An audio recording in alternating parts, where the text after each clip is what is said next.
Allez, on attaque ensemble cet exercice. On vous dit, lorsque la queue d'un lézard des murailles casse, elle repousse toute seule en une soixantaine de jours. Lors de la repousse, on modélise la longueur en centimètres de la queue du lézard en fonction du nombre de jours. Alors cette longueur est modélisée par la fonction f définie sur 0 plus l'infini par f de x égale 10 exponentielle de u de x, où u est la fonction définie sur 0 plus l'infini par u de x égale moins exponentielle de 2 moins x sur 10. On admet que cette fonction f est dérivable sur 0 plus l'infini et on note f' sa fonction dérivée. Première question plutôt simple, vérifiez que pour tout x positif, on a f' de x égale à moins u de x fois exponentielle de u de x, en déduire le sens de variation de la fonction f sur 0 plus l'infini.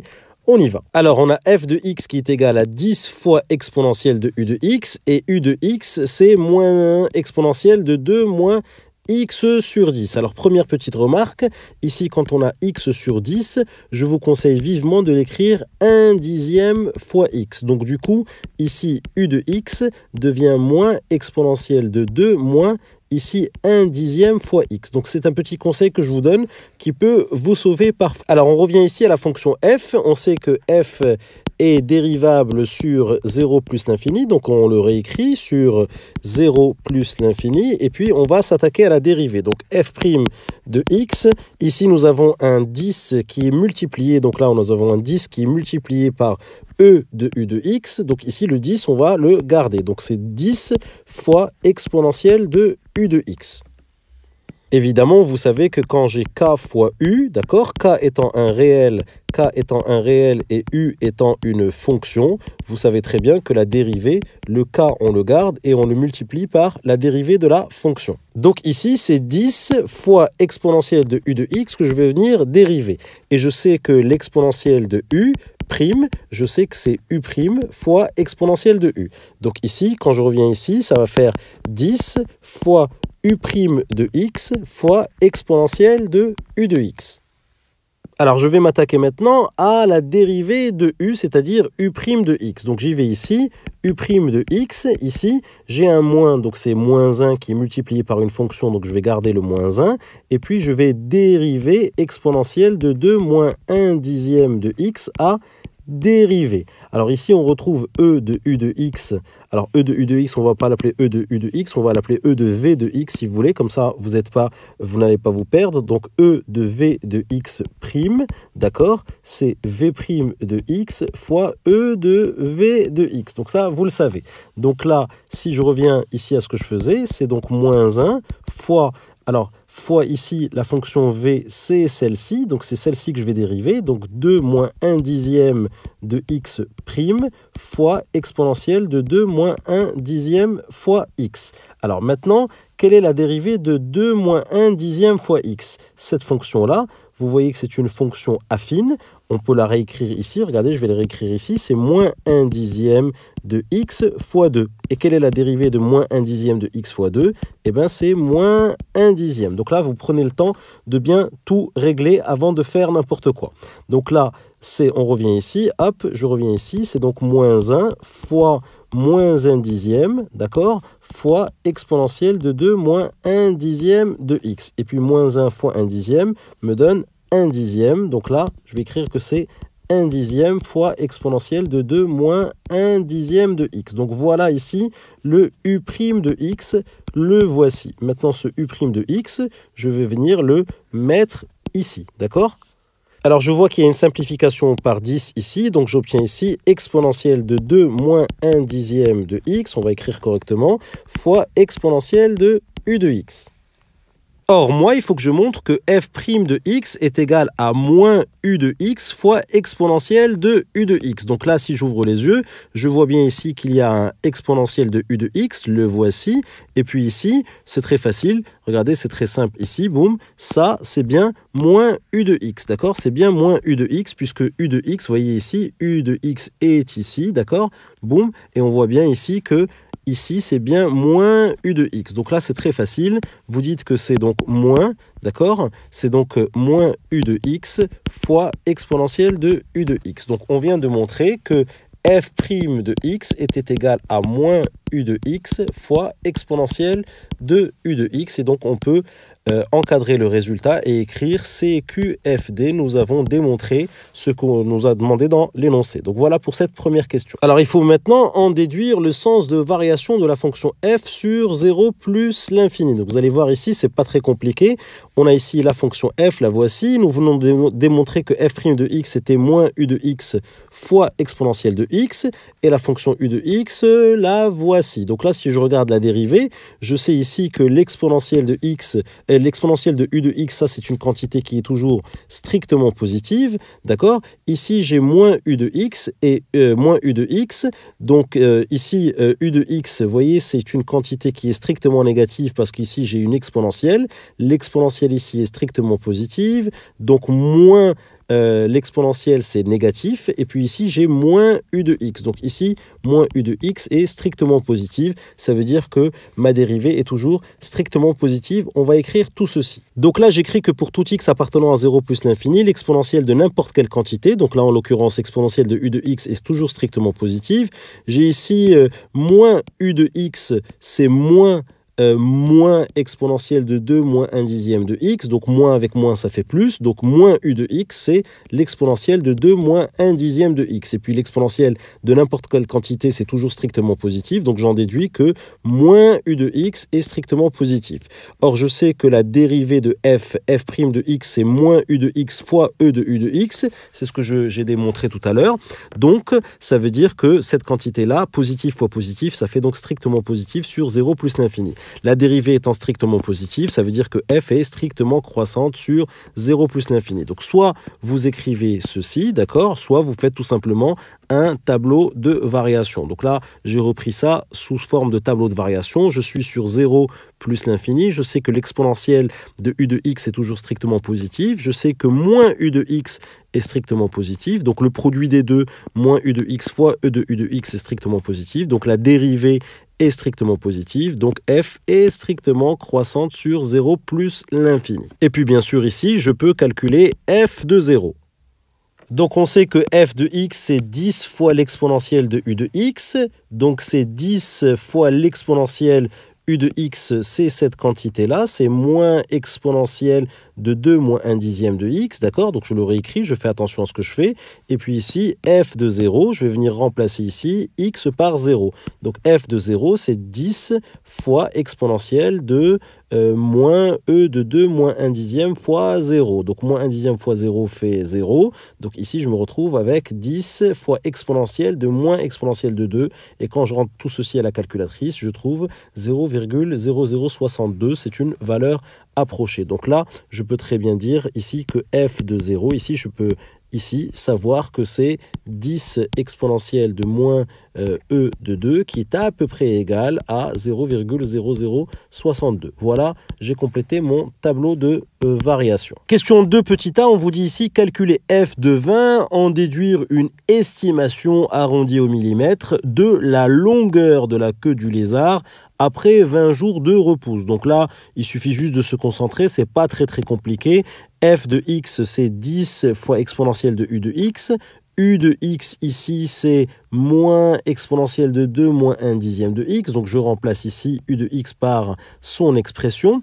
Et puis ici, je viens calculer f de 20. Donc je viens ici remplacer ici le x ici par 20. C'est ce que je fais ici. Donc 10 exponentielle de moins exponentielle de 2 moins 1 dixième. Et ici, je remplace le x par 20. Donc ici, 20 sur 10, ça me fait 2. 2 moins 2 me donne 0 ici, d'accord? Exponentielle de 0 ici va me donner 1, d'accord? Et puis ici, e de moins 1, c'est 1 sur e, d'accord? Ici, e de moins 1, c'est 1 sur e, donc je me retrouve ici avec 10 sur e, et quand je tape ceci à la calculatrice, je trouve à peu près 3,678, soit environ 3,7 cm, puisqu'on vous demande de donner un arrondi au millimètre. Donc là, je coupe ici, et puis je sais qu'il y a un 7 après le 6, donc j'arrondis à 3,7 cm, puisqu'on vous demande un arrondi au millimètre. Et surtout, je n'oublie pas de faire une phrase en français pour conclure. La taille de la queue du lézard sera d'environ 3,7 cm après 20 jours de repousse. Donc voilà pour la question de petit a. Alors dans la question de petit b, on vous dit selon cette modélisation, est-ce que la queue du lézard peut-elle mesurer 11 cm? Donc là, si on réfléchit un petit peu, c'est une notion ici de limite. On sait que la fonction f, d'après notre tableau de variation, d'ailleurs ici on n'écrit pas f de x dans le tableau de variation, on écrit f, d'accord? Donc ici, hop, dans le tableau de variation, on écrit f. Donc ici, la fonction f est strictement croissante. Et puis, est-ce que je vais dépasser 11? Donc ici, on comprend bien que on doit aller chercher ici la limite quand x tend vers plus l'infini de la fonction f de x pour voir si cette limite-là va être supérieure à 11 ou pas. Très bien, donc il faut aller chercher la limite, vous l'avez compris. Donc ce qu'on va faire ici, c'est qu'on va se mettre au brouillon, d'accord?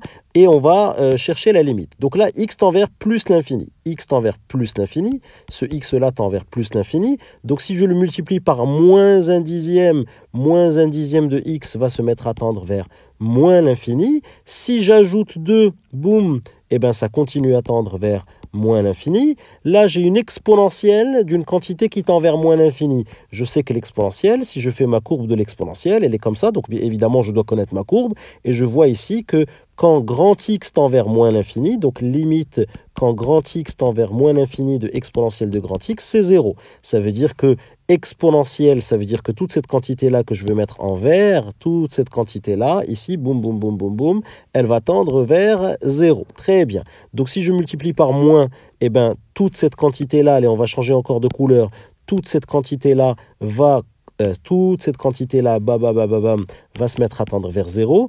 Exponentielle de quelque chose qui tend vers 0, donc si je me mets encore avec une autre couleur, exponentielle de 0, ça fait 1, d'accord? Donc ici, ça va tendre vers 10 fois exponentielle de 0, et 10 fois exponentielle de 0, c'est 10 fois 1, donc ce sera 10. Donc la limite ici, ce sera 10, et donc si la limite est 10, évidemment, ça veut dire que selon cette modélisation, la queue du lézard ne pourra jamais dépasser 10 cm, puisque la fonction f est croissante, et sa limite en plus l'infini, c'est 10 cm. Et donc, on ne peut jamais espérer atteindre les 11 cm. Évidemment, ici, il faut rédiger correctement. On attaque la rédaction. Donc voici la rédaction. La limite quand x tend vers plus l'infini de moins un dixième fois x, c'est moins l'infini. Le fait d'ajouter 2, donc ça ne change rien, c'est toujours moins l'infini. Donc je dis limite quand x tend vers plus l'infini de 2 moins 1 dixième de x, c'est toujours moins l'infini. Je fais ici un changement de variable et je dis or la limite de l'exponentielle de grand x quand grand x tend vers moins l'infini est égal à 0. Donc vous avez bien compris que le grand x en fait c'est ça, puisqu'on a démontré que grand x ici tendait vers moins l'infini. Donc je reviens ici et je dis donc par composé de limite, la limite quand x tend vers plus l'infini de exponentielle de 2 moins 1 dixième de x, c'est égal à 0. Le fait de multiplier par moins 1, ça reste toujours 0. Donc je dis limite quand x tend vers plus l'infini de moins exponentielle de 2 moins 1 dixième de x, c'est 0.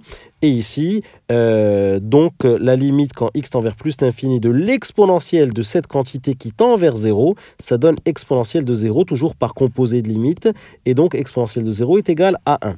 Donc ici, la limite quand x tend vers plus l'infini de 10 fois cette quantité, c'est 10 fois 1, donc ça donne 10. Et donc je conclus que la limite quand x tend vers plus l'infini de f de x, c'est 10. Et je n'oublie pas de dire en français que selon cette modélisation, la queue du lézard ne peut pas mesurer 11 cm. Donc voilà pour cette question. On attaque ici la question 3 qui peut vous faire peur, mais vous allez voir, si on raisonne correctement, il n'y a pas de raison d'avoir peur. Donc là, la question 3, on vous dit, on souhaite déterminer au bout de combien de jours la vitesse de croissance est maximale. Donc là, c'est la vitesse de croissance. On veut savoir quand est-ce que cette vitesse de croissance est maximale.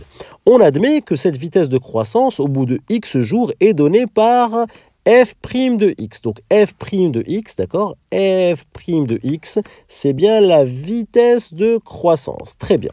On vous dit ici, on admet que cette fonction dérivée f', elle-même, est dérivable sur 0 plus l'infini. Et donc la dérivée de la dérivée, c'est ce qu'on note f seconde. On note ici f', donc f seconde, la fonction dérivée de f', et on admet que on admet que f', c'est-à-dire f seconde de x, c'est 1/10 fois u de x fois exponentielle de u de x fois 1 plus u de x. Donc là, on ne vous demande même pas de trouver f seconde, on vous le donne ici, f seconde, la voici, f seconde, on admet que. Donc lisez bien l'énoncé. Très bien. On vous dit ici, déterminer les variations de f' sur 0 plus l'infini. Les variations de f'. Donc vous savez que pour étudier les variations d'une fonction, il faut étudier le signe de sa dérivée. Donc il nous faut ici les variations de f'. Quelle est la dérivée de f'? Eh bien c'est f seconde, c'est la dérivée de f'. Donc pour étudier les variations de f', il va falloir étudier le signe de f seconde de x. Très bien. Donc là, je vous invite à bien comprendre ce raisonnement. C'est pas très compliqué, hein. Il suffit juste de prendre le temps de bien formuler ce que vous êtes en train de faire. On veut étudier les variations de f'. Or, pour étudier les variations de n'importe quelle fonction, il faut étudier le signe de sa dérivée. Et ici, la dérivée de f', c'est f seconde. Donc, il va falloir étudier le signe de f seconde. Donc, c'est le signe de f seconde qu'il va falloir étudier. Et bien, on va attaquer ça ensemble. Alors, on va commencer d'abord par écrire ce f seconde de x, d'accord? F seconde de x. Ici, attention, on voit bien que c'est un produit. Donc là, nous avons 1/10, d'accord, fois u de x fois exponentielle de u de x fois 1 plus u de x. Alors on va regarder ici qu'est-ce qui est strictement positif. Ce qui est strictement positif déjà, c'est 1/10. Ça c'est strictement positif. Alors ce qu'on va faire, c'est qu'on va peut-être l'entourer en rose, d'accord? Ça c'est strictement positif. Exponentielle de n'importe quelle quantité, c'est strictement positif, d'accord? Donc ça, c'est strictement positif. Ça, c'est strictement positif. Ici, le u de x, je le réécris ici, boum, boum, boum, d'accord? Et puis là, je vois que le u de x, c'est une exponentielle. Exponentielle, c'est toujours strictement positif, mais il y a ici un moins. D'accord? Donc ça veut dire que le u de x ici, c'est très facile. Je sais déjà que c'est strictement négatif. Très bien. Alors moi, ce que je vous conseille de faire ici, boum, boum, boum, le u de x ici, on va peut-être le mettre dans une autre couleur puisque c'est strictement négatif. Donc strictement négatif, on va le mettre en vert ici. Donc u de x ici, c'est strictement négatif. On est au brouillon. Donc ça, c'est strictement négatif. Très bien. Donc ça veut dire que, ça veut dire quoi? Ça veut dire que là déjà, boum, pour ces trois premiers facteurs, ça va être facile. Là, par contre, 1 plus u de x, ici, 1 plus u de x, c'est une somme. Donc 1 plus u de x, il va falloir déterminer son signe. Donc 1 plus u de x, ça me donnerait quoi? Ça me donnerait 1 plus u de x. Faites toujours cette petite recherche au brouillon. C'est 1 plus moins exponentielle de 2 moins 1/10 fois x. Donc ici, ça me donnerait 1 moins exponentielle de 2 moins 1/10 de x. Alors, est-ce que je connais le signe de 1 plus u de x? Est-ce que je connais son signe? Eh bien non, ici je ne connais pas le signe puisque ici j'ai une différence. Donc le réflexe à avoir, c'est que quand on cherche le signe d'une expression, il faut aller résoudre une inéquation. Ça, je n'arrête pas de vous le dire puisque les élèves oublient que pour étudier le signe d'une expression, il faut résoudre une inéquation. Quelle est cette inéquation qu'il faut résoudre? Eh bien, la question qu'on peut se poser, c'est de se dire quand est-ce que 1 plus u de x est strictement positif? C'est une question que je me pose. C'est quand est-ce que c'est strictement positif? Vous allez me dire, oui, mais non, mais moi je vais d'abord résoudre l'équation 1 plus u de x égale 0 pour chercher les valeurs de x pour lesquelles 1 plus u de x est égal à 0. Si vous voulez, vous pouvez faire ça, mais le problème c'est que là vous allez juste trouver les valeurs qui annulent 1 plus u de x, mais vous n'allez pas trouver les valeurs pour lesquelles c'est positif. Donc moi ce que je vous conseille de faire, c'est de toujours, quand vous cherchez le signe d'une expression, c'est d'aller résoudre une inéquation. Laquelle je choisis de faire strictement positif, d'accord? Je peux aussi choisir de voir quand est-ce que c'est strictement négatif. Mais comme il faut faire un choix, donc je vais plutôt partir sur la résolution de cette inéquation-là. Allons-y. Alors, allons-y, on écrit résolvons l'inéquation 1 plus u de x strictement supérieur à 0. Je vais voir pour quelle valeur de x 1 plus u de x est strictement supérieur à 0. Donc, 1 plus u de x, c'est 1 moins exponentielle de 2 moins 1/10 de x, strictement supérieur à 0. Alors là, ce que je vais faire, c'est que je vais soustraire, donc je vais enlever moins 1 dans le membre de droite et je vais enlever je vais ajouter moins 1 dans le membre de droite et ajouter moins 1 dans le membre de gauche. Donc là, ça va me donner moins exponentielle de 2 moins 1/10 de x supérieur à moins 1.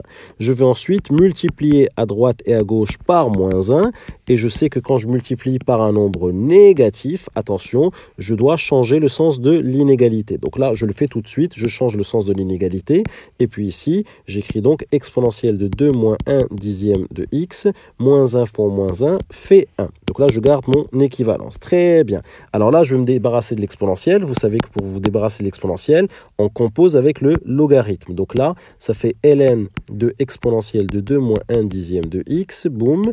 Et puis ici, boum, ln de 1. Pourquoi? Puisque la fonction logarithme est strictement croissante sur 0 exclu plus l'infini. Donc je maintiens l'ordre. D'accord? Vous savez que quand j'ai a inférieur à b et que tout est strictement positif, je peux dire que ln de a reste inférieur à ln de b parce que la fonction ln est strictement croissante. Donc ça, vous le savez. Donc ici, le ln et l'exponentielle vont s'annuler, vont s'annihiler. L'effet du logarithme annule l'effet de l'exponentielle. Donc je me retrouve ici avec 2 moins 1 dixième de x inférieur à ln de 1. Et ln de 1, je sais que ça donne 0. Très bien. Alors on avance ici. Donc là, je vais enlever, je vais soustraire, je vais ajouter plus, je vais ajouter moins 2 aux deux membres de l'inégalité, d'accord? Donc je me retrouve ici avec moins 1 dixième de x inférieur à moins 2.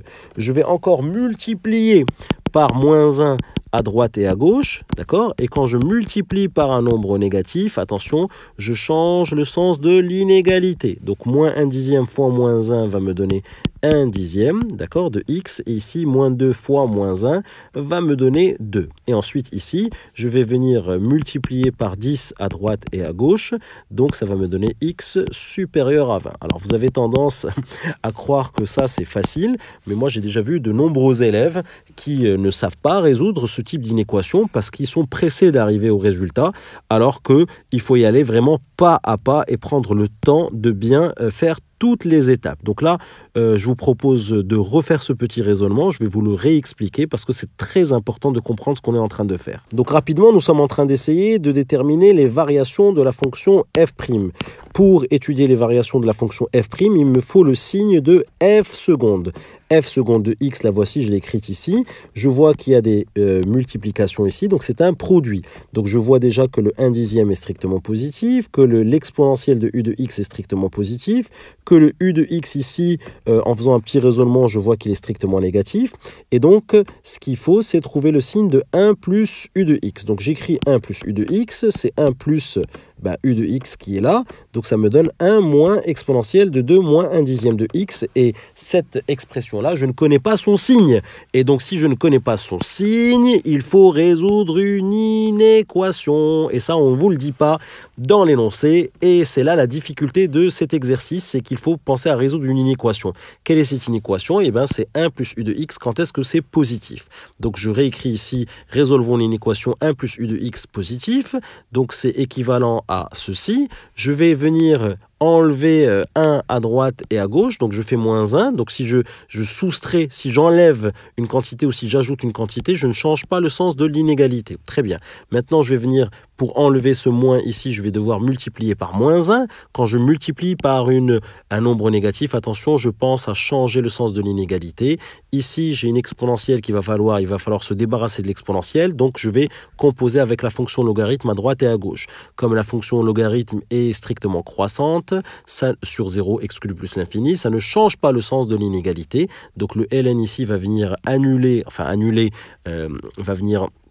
annihiler plutôt l'effet de l'exponentielle, d'accord? Donc je me retrouve ici avec 2 moins 1 dixième de x strictement inférieur à 0, j'enlève 2 à droite et à gauche, je ne change pas le sens de l'inégalité, puis ensuite ici je multiplie par moins 1 à droite et à gauche, donc je vais venir changer ici le sens de l'inégalité, d'accord? Je vais venir changer ici le sens de l'inégalité, et puis ici je vais venir multiplier par 10 qui est un nombre positif, donc x supérieur à 20. Donc si je résume ici, qu'est-ce qu'on était en train de résoudre comme inéquation? On était en train de résoudre l'inéquation 1 plus u de x strictement positif. Donc quand est-ce que 1 plus u de x est strictement positif? Eh bien là, je viens de trouver que c'est positif pour x supérieur à 20. Donc là, vous voyez, je sais que 1 plus u de x sera positif quand x va être supérieur à 20. Donc je peux en déduire que 1 plus u de x sera négatif quand x sera inférieur à 20. D'accord? Et je peux même en déduire que 1 plus u de x va être égal à 0, et bien quand x va être égal à 20. Donc vous voyez, en résolvant cette inéquation-là, et ben j'arrive à en déduire finalement quand est-ce que c'est positif, quand est-ce que c'est négatif et quand est-ce que ça s'annule. Donc là, je vais venir mettre tout ça dans un tableau de variation. Alors voici la récap. F seconde de x, c'est 1/10 fois u de x fois exponentielle de u de x fois 1 plus u de x. Donc là, je prépare mon tableau de variation et je sais que 1/10, bon, c'est une constante, c'est toujours positif. U de x, rappelez-vous, on a montré que c'était strictement négatif puisque u de x c'était moins une exponentielle. Donc u de x est toujours strictement négatif. E de u de x est une exponentielle, c'est toujours strictement positif. Et là, rappelez-vous, 1 plus u de x, quand est-ce qu'il est positif? Rappelez-vous, 1 plus u de x est positif, ici, vous voyez, quand x est supérieur à 20. Donc ici, je vais avoir une valeur ici qui est 20, d'accord? Donc ici, boum, j'enlève ce plus, j'enlève ce moins, j'enlève ce plus. Je vais venir ici tirer une barre, bam, je tire une barre ici, hop. Bon, si elle est droite, c'est encore un peu mieux. Si elle est droite, c'est mieux, boum, voilà. Donc ici, 1 plus u de x va s'annuler ici. Quand est-ce qu'il est positif? Quand est-ce qu'il est positif, vous voyez, quand x est supérieur à 20. Donc ça veut dire qu'il est positif ici quand x est supérieur à 20. Et donc il s'annule pour x égale 20 et il est négatif entre 0 et 20. 1/10, je reporte, c'est toujours positif. U de x, c'est toujours négatif. E de u de x, c'est toujours positif. Et comme ici, f seconde de x, c'est le produit de 1/10 par u de x par e de u de x et par 1 plus u de x. Donc ici, c'est la règle des produits. Donc ici, le produit ici va s'annuler. F seconde va s'annuler ici. Plus fois moins va me donner moins. Plus fois moins va me donner moins fois moins va me donner plus. Plus fois moins va me donner moins. Plus fois plus va me donner plus. Et plus fois moins me donne moins. Donc ici, j'ai le signe de f seconde de x sur 0 plus l'infini. Et j'en déduis donc que la fonction f', elle est croissante ici, puis décroissante ici. Et la fonction f', c'est la vitesse de croissance de la queue du lézard. Donc voici les variations de f'. Donc la question 3 petit b, dernière question, une petite modalité. Quand on a fait la question 3 petit a, on vous dit en déduire au bout de combien de jours la vitesse de croissance de la longueur de la queue du lézard est maximale. Eh bien, on sait que f' ici représente la vitesse, d'accord, représente la vitesse. Et ici, on vous dit en déduire au bout de combien de jours la vitesse de croissance de la longueur de la queue est maximale. Donc f', c'est la vitesse de croissance. Et je vois bien ici, d'après ce que j'ai trouvé à la question d'avant, que f' est maximale ici, elle est max ici, pour x égale 20. Pour x égale 20. Donc là, il suffit de faire une petite phrase en français pour dire, eh ben, la vitesse, d'après la question précédente, cette vitesse de croissance est maximale au bout de 20 jours, et c'est ce que nous allons écrire. Et voilà, donc je n'oublie pas de conclure en français en disant, d'après le résultat précédent, la vitesse est maximale pour x égale 20, donc la vitesse est bien f' de x, la vitesse de croissance de la longueur de la queue est maximale au bout de 20 jours. Donc voilà ici un exercice qui n'est pas très compliqué, à condition de bien se concentrer, de bien reformuler les choses, parce que c'est ça finalement qu'on vous demande en mathématiques, c'est de bien comprendre une situation, être capable d'appréhender les mots en français, et puis savoir modéliser tout ça, savoir résoudre les bonnes équations, les bonnes inéquations, savoir comprendre les choses dans leur contexte. Donc voilà pour cet exercice. Hey, si tu as aimé cette vidéo, n'oublie pas d'aller consulter tous les liens que je t'ai mis en description, très important. Je t'ai mis plein de liens dont tu risques d'avoir besoin, donc n'oublie pas d'aller les consulter en description. Et puis bien sûr, si tu as aimé cette vidéo, abonne-toi à ma chaîne. Et puis si tu veux vraiment me faire plaisir, ben lâche-moi un petit commentaire ou mets-moi un petit pouce bleu, ça me fera toujours hyper plaisir. Merci à toi.